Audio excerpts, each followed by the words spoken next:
우리 이사야 말씀을 읽고 있습니다. 5장에서 7장까지가 오늘 함께 읽을 본문인데요.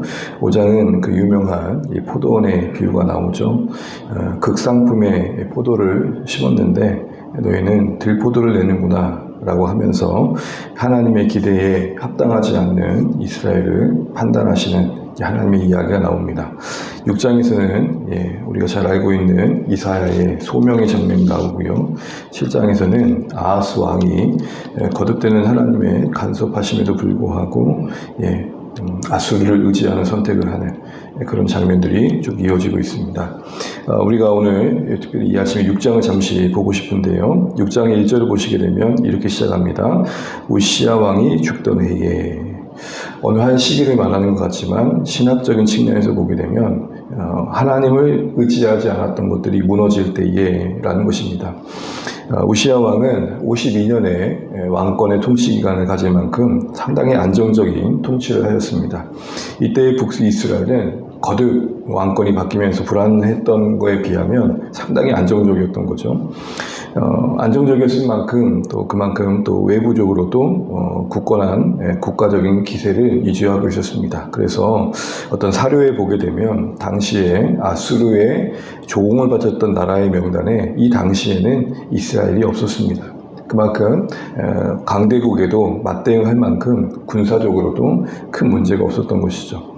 잘 알고 있는 것처럼 우시야 왕은 처음에 교만하지 않았죠. 겸손하게 스가랴의 지도를 따라서 하나님의 은혜 안에서 강건한 나라를 이루었습니다. 그러다가 끝자락에 제사장만이 드릴 수 있는 분향을 하려다가 결국은 나병에 걸리게 되고 병을 앓다 죽게 되는 그런 비참한 인생이 됩니다.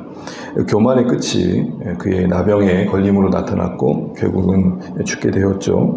바로 그때에 바로 성전에서 이사야가 하나님의 영광을 본 겁니다.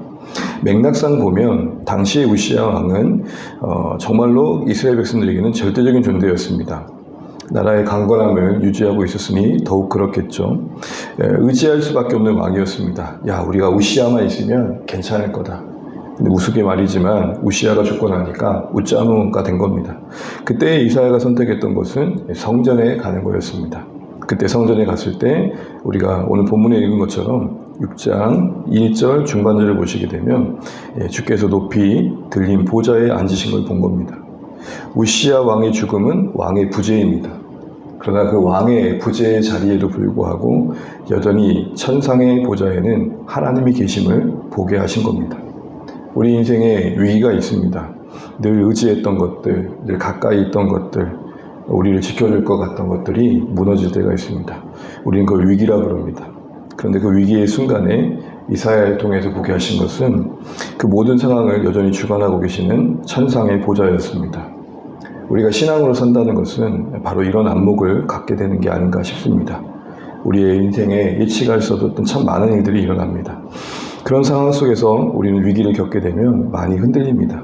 여러분, 우리가 지금 그냥 읽고 있지만 당시 우시야 왕의 죽음은 이스라엘의 큰 흔들림이었습니다. 오직했으면 이사야가 성전 앞에 나아가겠습니까? 그런 상황에서 하나님은 그 우시야 왕과 비교할 수 없는 절대적인 통치자로서 자신을 계시하십니다. 그래서 영광의 모습을 보여주시는데 6장 하반절을 1절 하반절을 보시게 되면 그의 옷자락은 성전에 가득했다 그럽니다.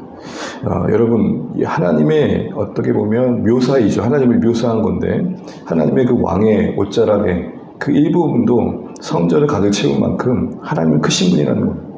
그 옷자락도 성전을 충만하게 할 만큼 하나님은 너무 위엄이 있으신 분이라는 겁니다. 가까이 있는 스랍들도 어떻게 했습니까? 6날개가 있는데 그 2날개로는 각각 얼굴과 발을 가리고 하나님 앞에 서 있는 것들을 보게 됩니다. 여러분, 스랍이란 말은 불꽃이란 말입니다. 그 자체로 빛을 내는 자들이지만 하나님의 영광 앞에서는 그 빛을 가려야 할 만큼 그 하나님의 영광이 그만큼 무시무시하다는 것을 우리에게 보여주고 있습니다. 그 거룩함 앞에 감히 설 자가 없다는 것이죠. 3절을 보시게 되면 그들은 찬송하기를 거룩하다 거룩하다 만군의 여호와여 라고 하면서 하나님의 거룩하심을 찬양하면서 이렇게 고백합니다. 여호와의 영광이 온 땅에 충만하다. 여러분, 그림으로는 성전에 가득하신 하나님인데 그의 통치는 온 땅에 임합니다. 신자들이 바로 이것을 놓치면 안 됩니다. 우리는 이 조그마한 예배당에서 하나님을 예배합니다. 그러나 하나님은 그 예배당의 사이즈에 갇히신 분이 아니라는 겁니다. 우리는 여기서 아무 할 것 없어, 아무 할 수 있는 일이 없어 예배하는 존재로밖에 비춰질 수 없겠지만 여러분 시각을 바꿔야 됩니다. 우리는 정말 아무런 존재가 아니지만 우리의 예배를 받으시는 하나님은 온 땅에 충만하신 분입니다. 왜 이사야에게 우시아의 죽음과 함께 이 사실을 보여줬을까요? 우시아의 무너짐과 함께 이제 이스라엘 국력은 무너지고 이제 나라의 운명은 끝났다라고 하는 그 절대적인 위기 앞에서 실제적인 통치자이신 하나님을 보게 하신 것은 그의 믿음을 격려하심이었을 것입니다. 우리에게도 온 땅에 닿아 있는 하나님의 손을 볼 줄 알아야겠습니다. 이 세상의 역사가 그저 그렇게 흘러가는 것 같지만 아니 그렇지 않다는 걸 볼 수 있어야 되고 그럴 때 우리의 믿음을 지킬 수 있겠죠. 무엇보다도 이 위기의 순간에 더 큰 위기를 경험하게 되는 게 이사야였는데 그게 5절에 나옵니다. 우리 5절은 같이 한번 읽어보겠습니다. 그때 내가 말하되 화로다 나여 망하게 되었도다. 나는 입술이 부정한 사람이요 나는 입술이 부정한 백성 중에 거주하면서 만군의 여호와이신 왕을 배웠음이로다 하였더라. 하나님을 만난다는 것은 하나님 그분에 대한 시선이 바뀌면서 우리 자신과 세상에 대한 평가가 바뀌는 겁니다. 이때까지 이사야는 우시아의 죽음이 위기였습니다. 그런데 가만히 보니까 진짜 위기는 이스라엘 백성 안에 있었습니다. 그 포함 자신 안에 있었습니다. 그것은 무엇입니까? 거룩하신 하나님 옆에 합당치 못한 부정함이었습니다. 이때까지는 우시아의 국력이 자신들에게 큰 든든한 보호막이었다면, 그래서 그것이 무너졌기에 힘들었다면, 가만히 보니까 진짜 위기는 자신들 안에 있었던 겁니다. 부정한 가운데 있어 하나님 앞에 합당치 못하는 모습을 보게 된 것이죠. 그래서 이사야는 이렇게 고백합니다. 나는 입술이 부정한 백성 가운데 나 또한 입술이 부정한 자입니다. 적어도 지도자로서 이런 고백을 할 줄 알아야겠다 싶은 생각도 해보게 됩니다. 이스라엘의 부정함을 탓하지만 않고 그 가운데 한 사람으로서의 책임감 있는 고백을 하고 있습니다. 이 땅의 교회 지도자들이 이런 마음으로 한마음 된다면 조금은 이 땅의 역사가 바뀔 기미가 보이지 않을까 조심스러운 생각도 해보게 됩니다. 백성 가운데 한 사람으로서 자신을 두고 있습니다.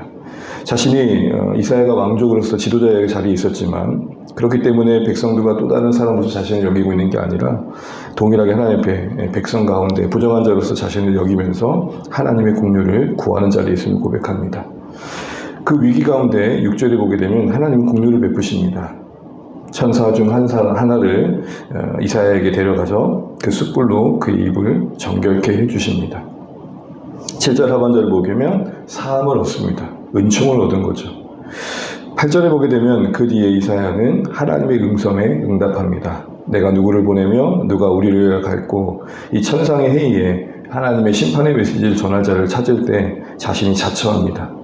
여러분, 단순히 나를 보내셔서 이 말은 우리에게 소명의 응답으로 많이 알려져 있지만 이 말은 맥락선 바꿔보면 이런 겁니다.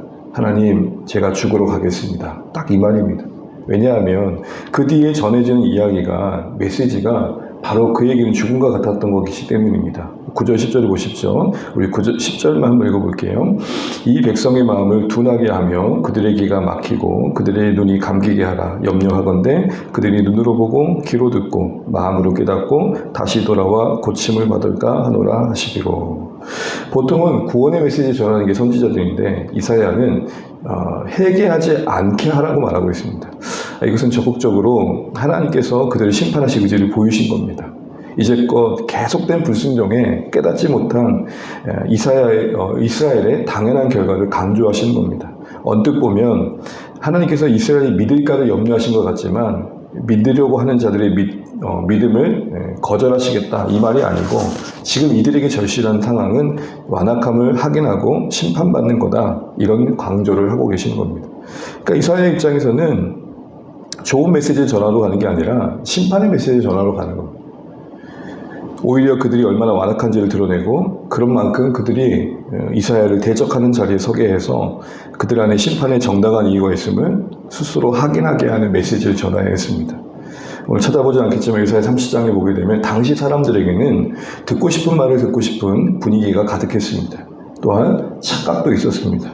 설마 선민이 심판받으랴. 여러분, 오늘 이 시대에 이사야 같은 선지자가 있다는 것은 참 큰 복입니다.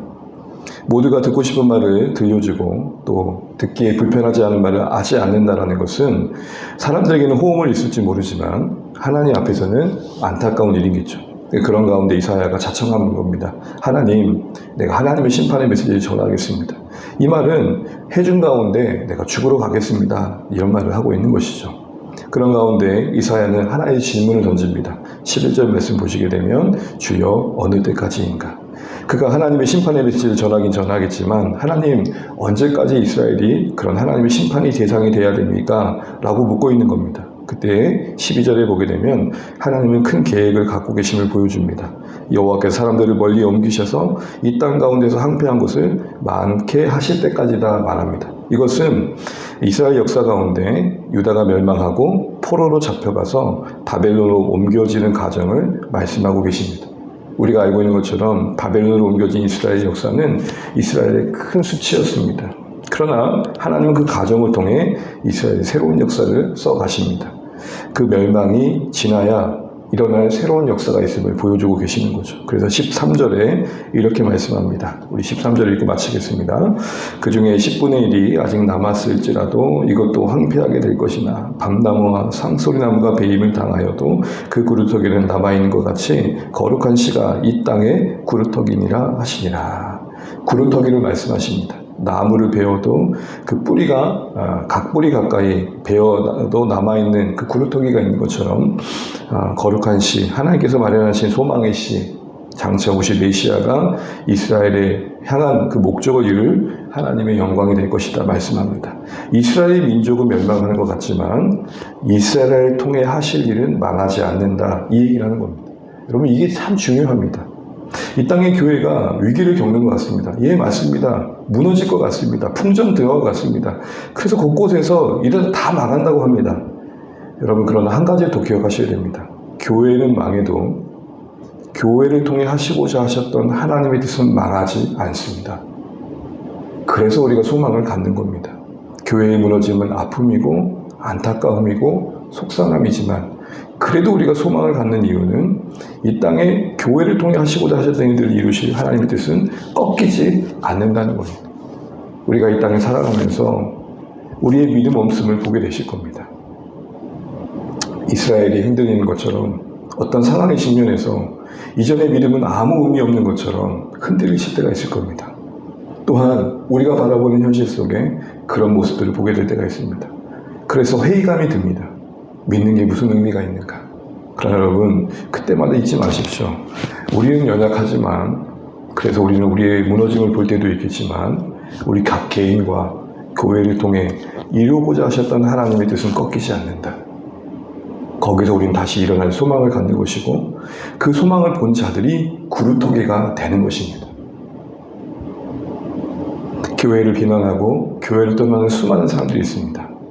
그러나 그 교회를 비난하는 것을 동의하면서도 끝까지 교회에 남아서 교회를 향한 하나님의 뜻을 구하는 자들이 있습니다. 그게 구루터기입니다. 어느 한 교회가 풍전등 앞에 흔들리는 교회가 되었습니다. 그런데 그 교회에 수많은 사람이 떠났습니다.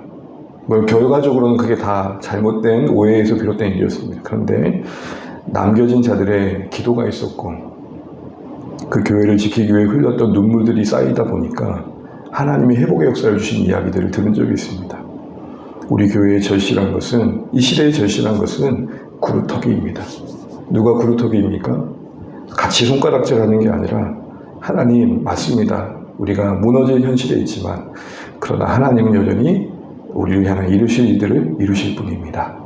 그렇게 하나님의 마음을 알고 뜻을 붙드는 자들일 것입니다. 그렇게 해서 기도하는 자들일 것입니다. 우리 그런 마음으로 구루터기 신앙을 가지고 어떤 형편에서도 흔들리지 않으면 좋겠습니다. 하나님께서 섭리상 우리의 풍성한 가지를 내치실 때가 있습니다. 그래도 구루터기는 남기십니다. 구루터기 신앙이 많은 교회일수록 많이 흔들리지 않습니다. 우리 모두가 그런 구루터기가 되셔서 하나님 이루어가신 소망의 역사에 참여하시면 좋겠고, 특별히 오늘 이사야처럼 우시아가 위기가 아니라 내가 위기다. 내가 하나님 앞에 부족한 게 위기다. 무엇보다도 내 문제를 더 크게 보시고 내가 먼저 바뀌어야 되고 변화되어야 된다. 그런 마음에 소명을 주신 그 삶을 경험하시면 좋겠고, 하나님의 왕의 부재한 자리에서도 하나님을 부재하지 않으셨다. 그 믿음의 눈으로 승리의 역사를 써가시는 우리 모두 되시기를 간절히 소망합니다. 기도하겠습니다.